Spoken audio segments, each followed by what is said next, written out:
Hello दोस्तों, कैसे हैं आप। आज से हम लोग स्टार्ट करेंगे फंडामेंटल ऑफ नर्सिंग। और फंडामेंटल ऑफ नर्सिंग की फर्स्ट यूनिट जो है वहाँ से स्टार्ट करेंगे। तो उसमें बेसिकली क्या है कि फंडामेंटल ऑफ नर्सिंग का जो फर्स्ट यूनिट है उसमें there is a history of nursing और कुछ इंपॉर्टेंट टॉपिक्स हैं जैसे कोड ऑफ एथिक्स हो गया। ये सब इंपॉर्टेंट टॉपिक्स हैं जहाँ से नॉट सेट में बहुत बार क्वेश्चन आता है और रिपीटेडली बार बार क्वेश्चन आते हैं। आप लोग से रिक्वेस्ट है कि चैनल को सब्सक्राइब करें। तो आज से हम लोग स्टार्ट कर रहे हैं फंडामेंटल ऑफ नर्सिंग। और फंडामेंटल ऑफ नर्सिंग में हम लोग फर्स्ट यूनिट से ही स्टार्ट करेंगे और लगातार हम लोग एक एक यूनिट करके पढ़ेंगे। पूरी fundamental of nursing and other subject सब कुछ कवर होगा।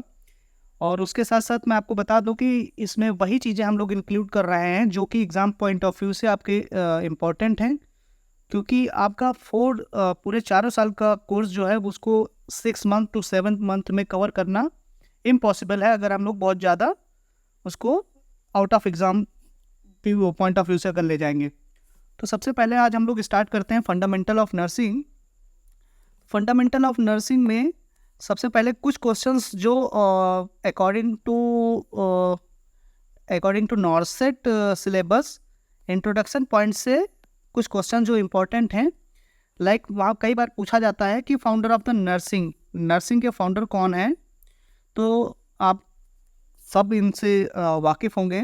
फ्लोरेंस नाइटिंगेल जो कि हमारी लेडी विद द लैम्प भी कहलाती हैं।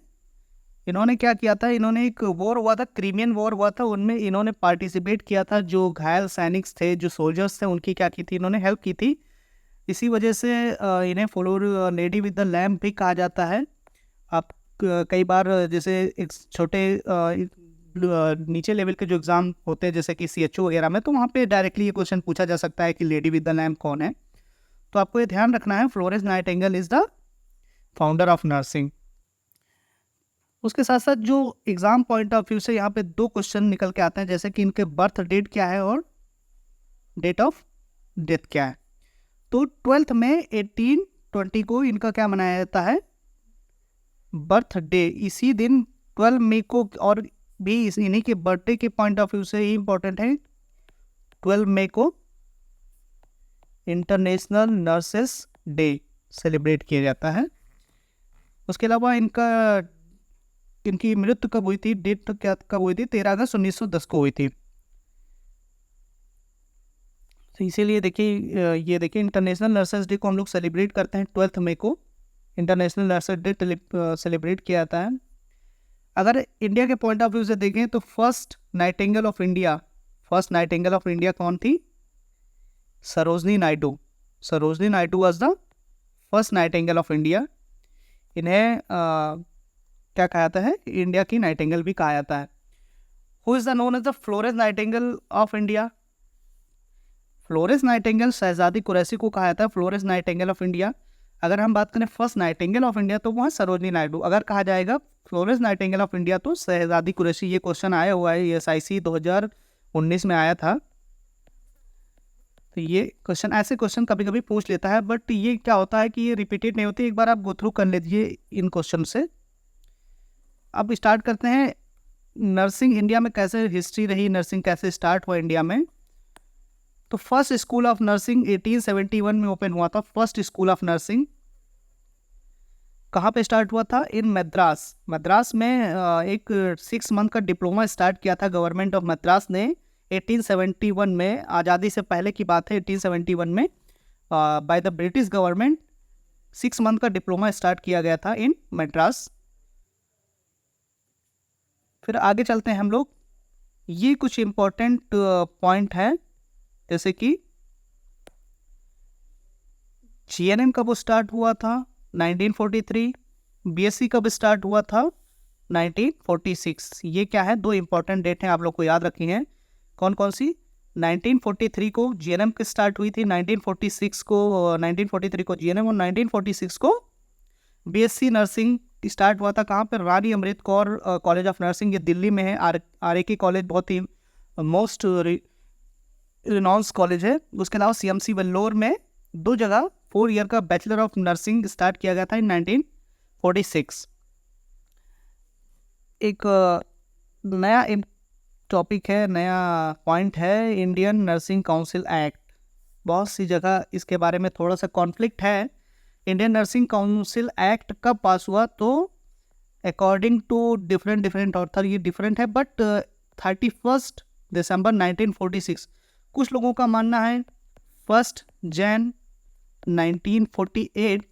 तो वो क्या हुआ था कि आज़ादी से पहले जैसे क्या हुआ था, ऑर्डिनेंस पास हुआ तो 12 बजे के बाद क्या हुआ कि 1 जनवरी लग गई थी, तो इसलिए कहीं कहीं कॉन्फ्लिक्ट है। तो आप लोग को इसमें क्या करना है, कन्फ्यूजन नहीं होना है। एक 31 दिसंबर 1946 या 1 जनवरी 1948, वो अकॉर्डिंग टू द क्वेश्चन आप लोग देखेंगे।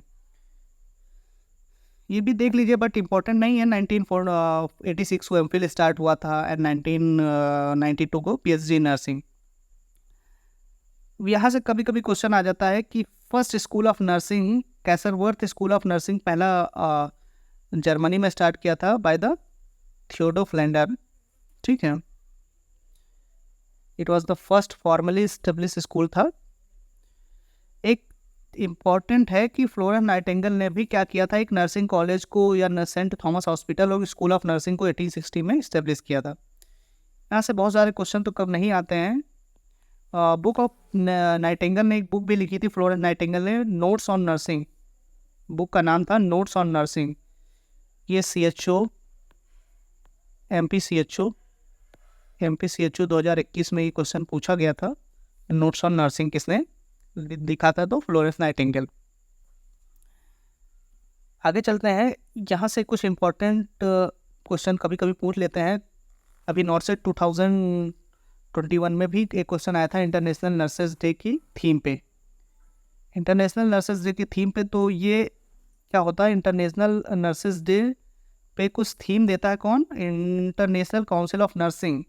International council of nursing on the day of the international nurses day theme देता है। जैसे कि 2023 की थीम क्या थी, आवर नर्सेज आवर फ्यूचर। 2024 की थीम सेम है, बस आगे उसके थोड़ा सा उन्होंने डिस्क्रिप्शन में कुछ ऐड किया है। Otherwise the nursing theme was the same 2023 and 2024। 2020 की जो नर्सिंग थीम थी ये इम्पोर्टेंट है, nursing the word to the health. क्यों इम्पोर्टेंट है, क्योंकि इस साल क्या हुआ था, 200 बर्थडे था फ्लोरेंस नाइटिंगेल का। तो फ्लोरेंस नाइटिंगेल का 200वां बर्थडे की उपलक्ष्य उसमें क्या हुआ था, ये nursing the word to the health ये थीम दिया गया था। ये इंपॉर्टेंट है, इसको याद रखने के पॉइंट ऑफ व्यू से इसको याद रखना आप लोग। तो बहुत ज़्यादा तो नहीं इम्पोर्टेंट, बस एक बार गो थ्रू कर लेना इससे। ये इम्पॉर्टेंट है, regulatory bodies of nursing. Nursing को कौन रेगुलेट करता है in the international level and Indian level. तो इंडियन नर्सिंग काउंसिल जो कि 1946 में establish, international council of nursing 1899 में, टोटल 130 कंट्रीज़ हैं। स्टेट नर्सिंग काउंसिल, ये स्टेट नर्सिंग काउंसिल जैसे जैसे नए नए स्टेट्स का फॉर्मेशन हुआ तो वो अकॉर्डिंग टू द स्टेट्स उन्होंने अपनी अपनी नर्सिंग काउंसिल बनाई। ये इंपॉर्टेंट है, train nurse association of India जो 1908 में आया था, TNI 1908, और SNAI student nurse association of India 1929। तो these are the regulatories body. ये ऐसा डायरेक्टली तो नहीं आता है, बट क्या होता है कभी कभी इनका लोगो दे के पूछ लिया जाता है कि ये बताइए ये लोगो किस रेगुलेटरी बॉडी का है। अभी 2021 नॉर्सेट में ICN का ऐसा ही ICN का क्वेश्चन पूछा गया था। जैसे कि इंडियन नर्सिंग काउंसिल जो है उसका इस्टेब्लिश हुआ था 1946 में। इसका हेडक्वार्टर है न्यू दिल्ली, इंडिया, नई दिल्ली में है।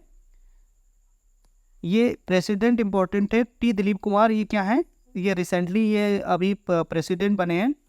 कभी कभी क्या होता है, ये क्वेश्चन ऐसे पूछ लेता है, क्या करेगा कि ये जो है इसको क्या करेगा, इरेज कर देगा और ये पूछ लेगा कि ये लोगो किस रेगुलेटरी बॉडी का है।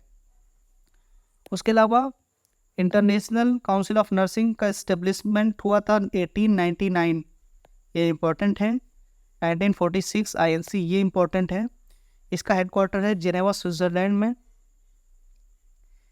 TNI train nurse association of India, इसका फॉर्मेशन हुआ था 1908, हेडक्वार्टर है न्यू दिल्ली। और student nurse association of India, इसका फॉर्मेशन हुआ था 1929। तो एक बार लोगो आप लोग देख लीजिए, ये लोगो है TNI का, TNAI train nurse association of India. ये लोगो है India international council of nursing का, ICN का।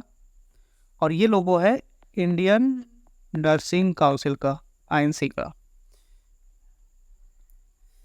अब एक इम्पॉर्टेंट टॉपिक, इम्पॉर्टेंट पॉइंट, यहाँ से बहुत सारे क्वेश्चन, बहुत बार बार लगातार क्वेश्चंस आते हैं बहुत सारे डिफरेंट एग्जाम में, लॉज पे। नर्सिंग के जो लॉज हैं, नर्सिंग का जो रेगुलेटरी बॉडी या नर्सिंग प्रैक्टिस एक्ट है, उसके थ्रू जो भी लॉज बनाए गए हैं, तो वहाँ से बहुत सारे क्वेश्चंस आते हैं। ये इम्पॉर्टेंट है टॉपिक, आप लोग इस पे थोड़ा सा, क्योंकि जो हिस्ट्री पॉइंट ऑफ व्यू से बहुत कम क्वेश्चन रिपीट होते हैं, बट यहाँ से लगातार क्वेश्चंस रिपीट हो रहे हैं। सोर्सेज ऑफ लॉ, तो सबसे पहले लॉ को पढ़ने से पहले हम लोग देखते हैं लॉ बनते कैसे हैं, लॉ कैसे, सोर्स कहाँ से इसका सोर्स है लॉ का। तो आप लोग को पता होगा टोटल क्या होता है, 3 ब्रांचेज होती हैं। एक तो होती है लेजिस्लेटिव ब्रांच, दूसरी होती है एग्जीक्यूटिव ब्रांच, और तीसरी होती है जुडिशियल ब्रांच। ठीक है, 3 ब्रांचेस होती हैं जो जहाँ से लॉज का फॉर्मेशन होता है या लॉज का सोर्स है, यहाँ से लॉ निकल। पहला हो गया लेजिस्लेटिव ब्रांचेस। लेजिस्लेटिव ब्रांच का मतलब क्या होता है, जो लॉ को बनाते हैं, they are the maker of law. इसमें आपका सैचुरेटरी लॉ आते हैं, या ठीक है, जो कि सैचुरेटरी लॉ भी कहलाते हैं लेजिस्लेटिव लॉ को। ये क्या होते हैं, these are the written laws. ये क्या है, हमारे संविधान में, हमारे कॉन्स्टिट्यूशन में क्या है, रिटन है। These are the written law. इन्हें रिटन लॉ भी कहते हैं, इन्हें सैचुरेटरी लॉ भी कहते हैं, इन्हें सैचुरेट लॉ भी कहते हैं। ये एक लेजिस्लेटिव बॉडी जो है हमारे देश का, जो लोकसभा और उसके साथ साथ राज्यसभा और मतलब पार्लियामेंट प्लस राष्ट्रपति के द्वारा इसको क्या किया जाता है, इसको पास करके बनाया जाता है। These are the written laws. हमारा नर्सिंग प्रैक्टिस एक्ट, जो भी नर्सिंग प्रैक्टिस एक्ट है, और दूसरा health insurance portability and accountability act, HIPAA. ये क्या है, हिप्पा 1996 में क्या हुआ था, हिप्पा को लाया गया था। उसके अलावा नर्सिंग प्रैक्टिस एक्ट आपको पता है 1947 में नर्सिंग प्रैक्टिस एक्ट का फॉर्मेशन हुआ। तो these are the written laws. ठीक है, उसके अलावा पेशेंट्स को क्या है, right to refuse treatment, article 21। तो ये क्या है, these are the legislative branches. उसके अलावा दूसरा होता है एग्जीक्यूटिव ब्रांच, जो इन लॉज को एग्जीक्यूट करेंगे, मतलब इन लॉज को लागू करने का काम किसके पास होता है, एग्जीक्यूटिव ब्रांच के पास होता है। जो एग्जीक्यूटिव ब्रांच है, ये क्या करती है, लॉज को इन्फोर्स करती है, लॉज को लागू करवाने का काम करती है। ये एडमिनिस्ट्रेटिव ब्रांच होती है। तीसरी ब्रांच होती है जुडिशियल ब्रांच। जुडिशियल ब्रांच का काम क्या होता है, इंटरप्रिटेट करना लॉज को।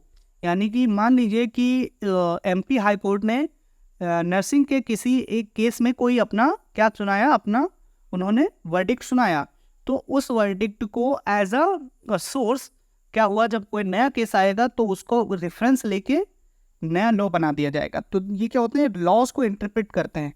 इन्हें हम लोग कॉमन लॉ भी कहते हैं और प्राइवेट लॉ भी कहते हैं। ठीक है, common law and private law.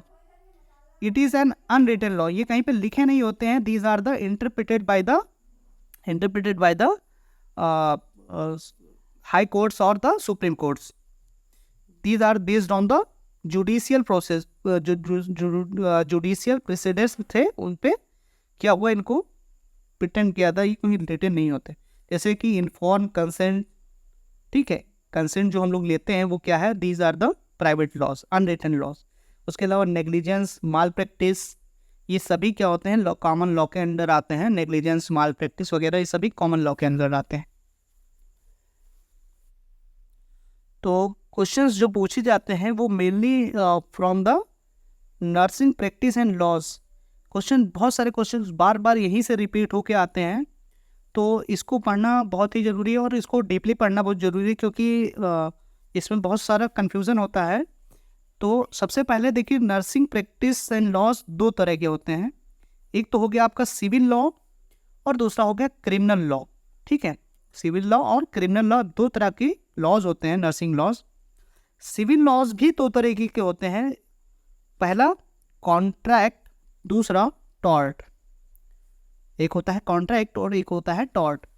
Criminal law दो तरह के क्रिमिनल लॉ भी होते हैं, एक होता है फेलोनी और एक होता है मिसडेमेनर। ठीक है, फेलोनी और मिसडेमेनर।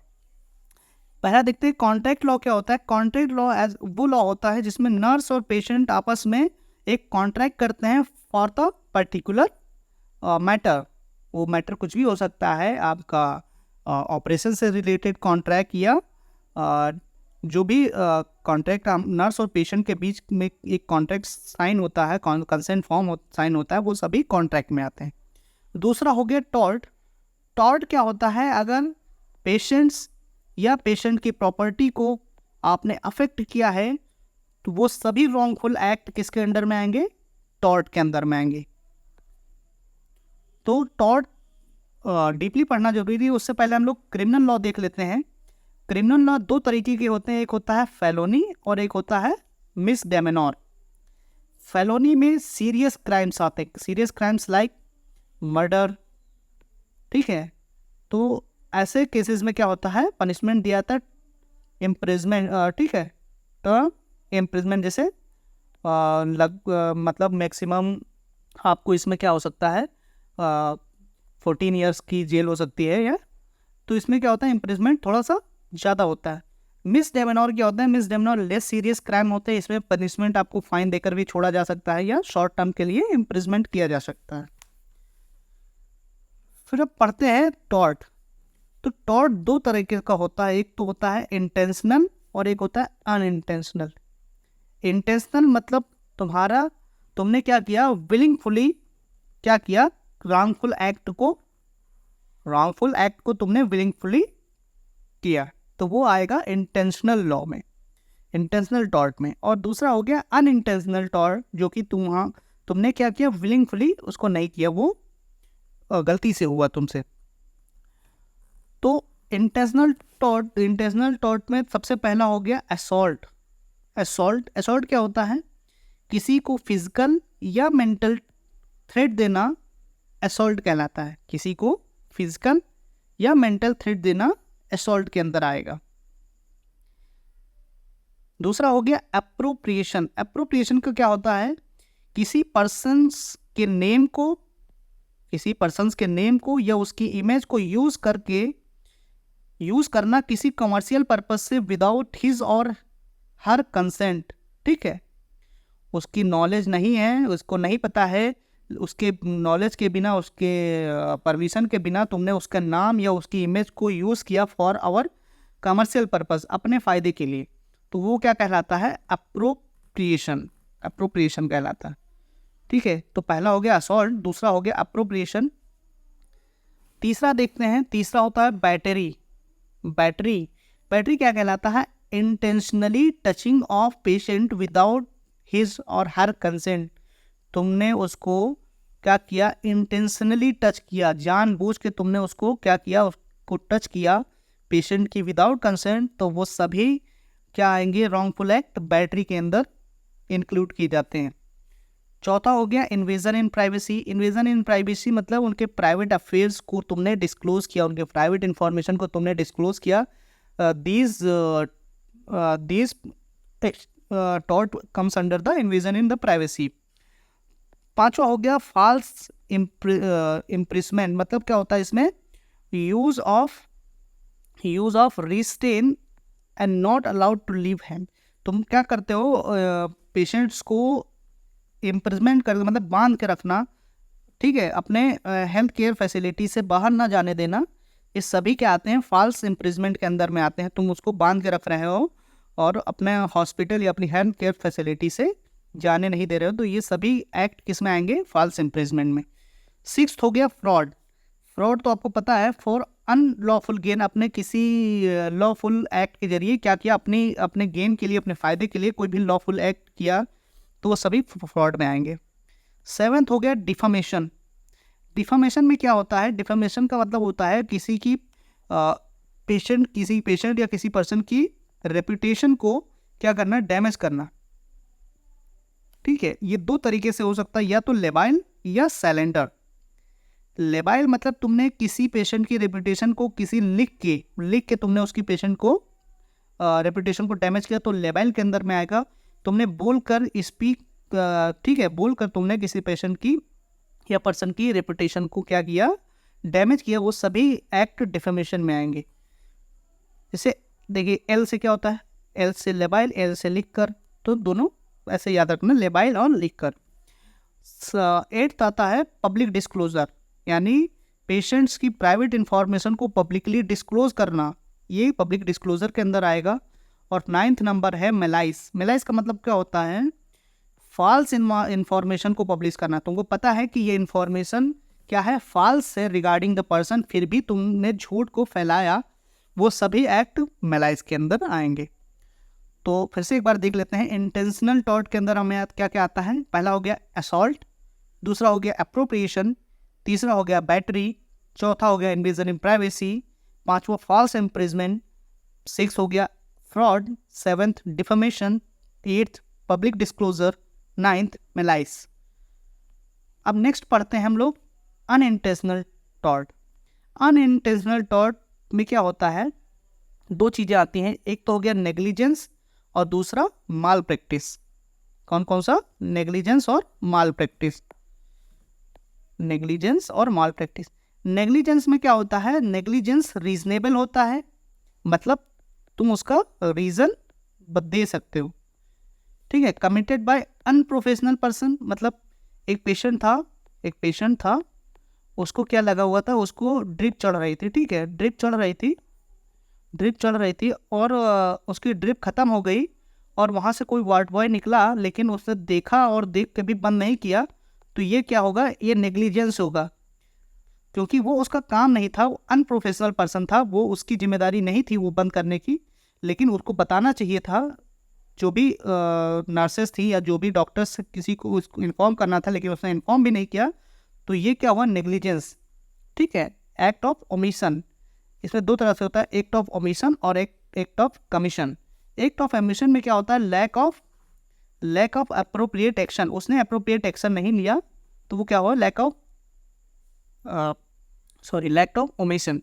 और दूसरा हो गया लैक ऑफ कमीशन, मतलब इनअप्रोप्रिएट एक्शन, उसने मान लीजिए उसने बंद भी किया, लेकिन रॉन्गफुल एक्ट, मतलब बंद किया, उसने गलत तरीके से बंद कर दिया, तो भी क्या हुआ, वो नेग्लिजेंस के अंदर में आएगा। दूसरा होता है माल प्रैक्टिस।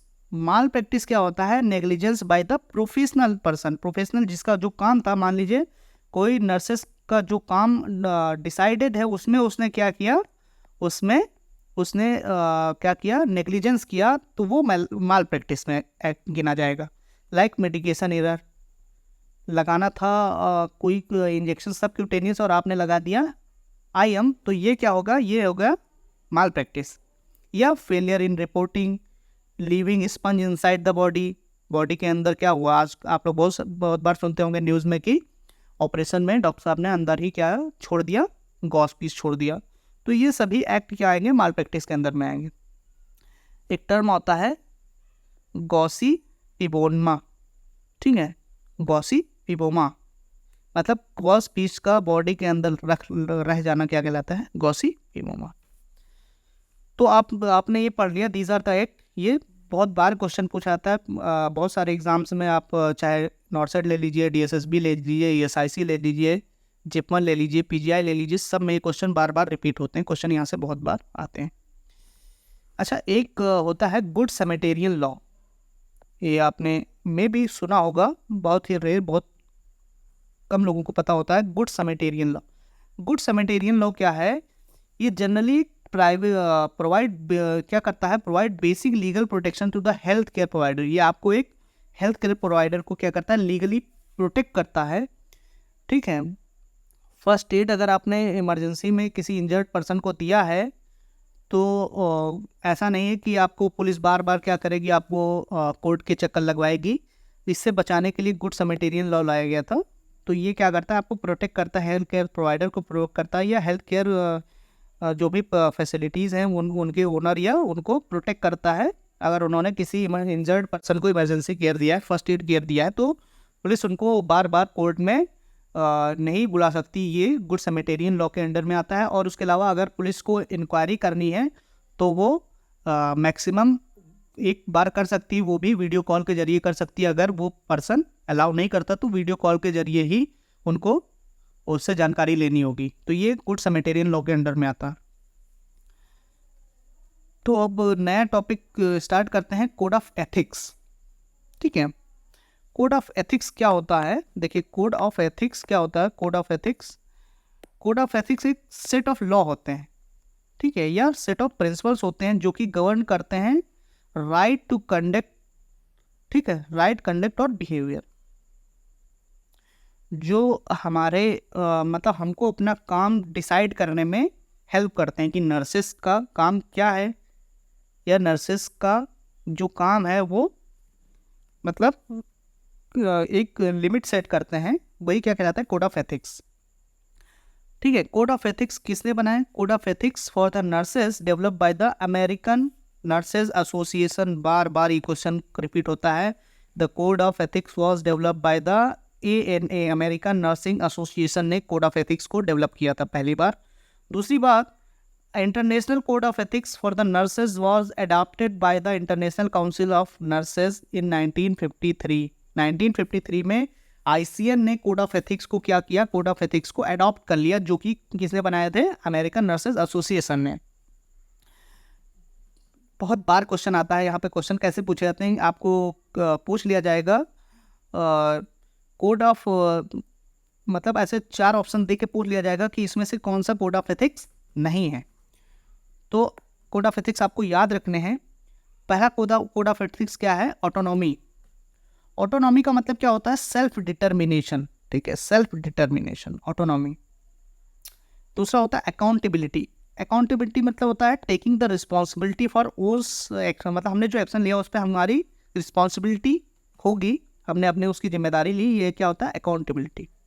तीसरा बेनिफिसेंस, मतलब हम वो काम करेंगे जो कि दूसरों को बेनिफिट पहुंचाए। Beneficence, it is the action that done for the benefit of others. Patient को जो हम ऐसा एक्शन नहीं लेंगे जो पेशेंट के लिए मतलब बेनिफिट ना पहुंचाए पेशेंट को, तो ऐसा एक्शन नहीं लेंगे। हमको हमेशा बेनिफिसेंस में रहना है, किसके? पेशेंट्स के, हमेशा पेशेंट को फ़ायदा पहुंचे। चौथा होता है कॉन्फिडेंशियलिटी। कॉन्फिडेंशियलिटी मतलब हमको हमेशा पेशेंट्स की इंफॉर्मेशन को प्राइवेट रखना है, उसकी प्राइवेसी को मेंटेन करना है, उसकी प्राइवेसी को कभी भी प्राइवेसी को ब्रेक नहीं करना है, कॉन्फिडेंशियलिटी मेंटेन करके रखनी है। पांचवा है फिडेलिटी। फिडेलिटी का मतलब क्या होता है? The quality of being faithful to one's commitment, मतलब हमने जो कमिटमेंट कर दिया उसको हमको क्या करना है? फेथफुल रहना। ऐसा नहीं कि पेशेंट से आपने बोला है कि थोड़ी देर बाद आपको मेडिकेशन दे देंगे, पेशेंट्स बार बार आ रहा था, पेशेंट के रिलेटिव, तो आपने बोला अभी टाइम नहीं हुआ थोड़े, तो आपने फिर क्या हुआ? आपने आपको क्या करना है? आपने जो कमिटमेंट्स दिया है उस पर आपको फेथफुल रहना है, आपको अडिग रहना है, आपको अपने जो भी वादा किया है उसको आपको उसको निभाना है। 7th है जस्टिस। जस्टिस क्या होता है? टू ट्रीट इक्वली, आपको जितने भी पेशेंट्स हैं उनको इक्वली ट्रीट करना है, फेयरनेस रखनी है। उसके अलावा नॉन मालफिजेंस, हमेशा नॉन हार्मिंग या least harming possible, least possible harm, ठीक है, हमको माल प्रैक्टिस नहीं करनी, नॉन मालफिजेंस रखना। उसके अलावा लास्ट है वेरासिटी। वेरासिटी का मतलब क्या होता है? तो क्वालिटी ऑफ बीइंग ट्रूथफुल और ऑनेस्ट प्राइवेसी, ठीक है, अब आपको ट्रूथफुल रहना है, आपको प्राइवेसी को ऑनेस्टली मेंटेन करना है। तो ये क्या थे? These are the code of ethics. Next topic पढ़ते हैं, फंक्शनल नर्सिंग। फंक्शनल नर्सिंग क्या होता है? फंक्शनल नर्सिंग क्या होता है? 3 तरह की नर्सेज होती हैं। एक तो हो गया आपके रजिस्टर्ड नर्स, दूसरा LPNs यानी लाइसेंस प्रैक्टिस नर्स, इन्हें लाइसेंस्ड वोकेशनल नर्स भी कहते हैं। तीसरा हो गया अनलाइसेंस्ड असिस्टिव पर्सनल। जो रजिस्टर्ड नर्स होती हैं ये असेसमेंट कर सकती हैं, डायग्नोसिस कर सकती हैं, प्लानिंग कर सकती हैं, एवेल्युएशन कर सकती है, ये ईच एंड एवरीथिंग ये क्या परफॉर्म कर सकती हैं, इनको राइट है। बट अगर आप बात करें LPNs की, लाइसेंस प्रैक्टिस नर्स की, ये आपके catheterisation, NG tube, dressing, subcutaneous, oral, IM, ID वगैरह सब कर सकती हैं, एक्सेप्ट IV नहीं लगा सकती। क्वेश्चन यही पूछा जाता है, LPNs can not perform action. तो उसमें आपको 4 ऑप्शन दे देगा, तो उसमें क्या होगा, IV लगाने की जिम्मेदारी हमेशा रजिस्टर्ड नर्स IV लगा सकता है। इनको LPNs को ये अथॉरिटी नहीं है कि वो IV कोई भी मेडिकेशन लगाएं। अनलाइसेंस्ड, इनके पास कोई भी लाइसेंस नहीं होता। इनमें ward boy, nursing aide, nursing assistants ये सभी आते हैं अनलाइसेंस्ड नर्सिंग प्रोफेशनल्स में, असिस्टेंट्स होते हैं। उसके अलावा INC नॉर्म, ये भी आप देख लीजिए, टीचिंग, ये medication give by all route, ये सभी काम किसके हैं, रजिस्टर्ड नर्स के। INC नॉर्म देख दीजिए, INC नॉर्म कब आया था, 1985 में इंडियन नर्सिंग काउंसिल के कुछ नॉर्म्स आए थे, जिसमें से पहला बताया गया था जो चीफ नर्सिंग ऑफिसर होगा यानी कि CNO होगा, वो CNO हमेशा 500 बेड पे एक CNO की पोस्टिंग होगी, 500 बेड पे एक CNO होगा। दूसरा है नर्सिंग सुपरिटेंडेंट, NS कितने पे होना चाहिए, NS होना चाहिए आपका एवरी 400 बेड, 400 बेड या उससे ऊपर पे एक NS होना चाहिए, ये कंपलसरी है। उसके अलावा DNS की बात करें, अगर 300 बेडेड कोई हॉस्पिटल है तो वहाँ पे एक DNS होगा। अगर इससे ज़्यादा बेडेड हॉस्पिटल है, फॉर एवरी 200 एक और DNS आपको रखना पड़ेगा। मान लीजिए 500 बेडेड हॉस्पिटल है तो वहाँ पे 2 DNS होंगे, मतलब एक तो 300 पे था ही था, उसके अलावा 200 बेड पे एक और आपको रखना पड़ेगा। ANS की बात करें तो एक ANS 100 to 150 बेडेड पे एक ANS होता है। उसके अलावा उसके बाद आते हैं senior nursing officer, SNO 20 to 30% 20 to 30 bed पे एक SNO होता है। उसके अलावा हमेशा आपको 30% लीव के लिए रिजर्व रखने होंगे, ठीक है, SNO। Staff nurse, nursing officer की अगर बात करें तो एक नर्सिंग ऑफिसर टीचिंग हॉस्पिटल में कितने पे होता है, 3 बेडेड पे होता है, और नॉन टीचिंग हॉस्पिटल पे क्या होता है, 5 बेडेड पे होता है। ऐसा क्यों है, क्योंकि आपको टीचिंग हॉस्पिटल में 3 बेड पे एक NO रखना पड़ेगा, क्योंकि उसको जो भी स्टूडेंट नर्सेज आ रहे हैं उनको भी उसको क्या करना पड़ेगा, टीच करना पड़ेगा, उसको भी प्रोसीजर सिखाने पड़ेंगे। इस वजह से नर्सिंग ऑफिसर और जो पेशेंट्स का रेशियो होता है वो टीचिंग हॉस्पिटल में कम होता है as compare to the non teaching hospital. कभी कभी क्वेश्चन पूछ लेते हैं फॉर OPD एंड इमरजेंसी, तो एक स्टाफ नर्स 100 पेशेंट पे 1:100 का रेशियो होना चाहिए। ICU और SDU के लिए 1:1 का है, ये आपको पता है। ICU में कितना होता है, 1:1 का। इन्फेक्शन कंट्रोल नर्स कितने पे होनी चाहिए, 1:200 बेडेड, हर 200 बेडेड पे एक इन्फेक्शन कंट्रोल नर्स होनी चाहिए, ठीक है। उसके अलावा टीचिंग की बात करें, रिसर्च फंक्शन, उसके अलावा एक टीचर होना चाहिए BSc या GNM पे 1:10 पे, एक टीचर 100 BSc या 10 BSc और 10 GNM स्टूडेंट पे, और 1 टीचर फॉर 5 MSc स्टूडेंट के लिए। ये होता है ratio according to INC norms. तो ये था हमारा पहले यूनिट का पहला टॉपिक। तो आई होप आप लोग को समझ में आया होगा। इसकी PDF अगर आपको चाहिए इसकी, तो आपको टेलीग्राम चैनल पर मिल जाएगी, जो हम डिस्क्रिप्शन में डाल दे रहे हैं, वहाँ से जाके आप लोग डाउनलोड कर सकते हैं। आप लोग ध्यान रखिए, इसमें आप अगर नोट्स मेंटेन करेंगे तो आपके लिए बेनिफिट होगा। नोट्स बनाना ज़रूरी है, क्योंकि बार बार आपको क्या करना पड़ेगा, इसको गो थ्रू करना पड़ेगा, आपको बार बार याद करना पड़ेगा। So thank you so much for watching.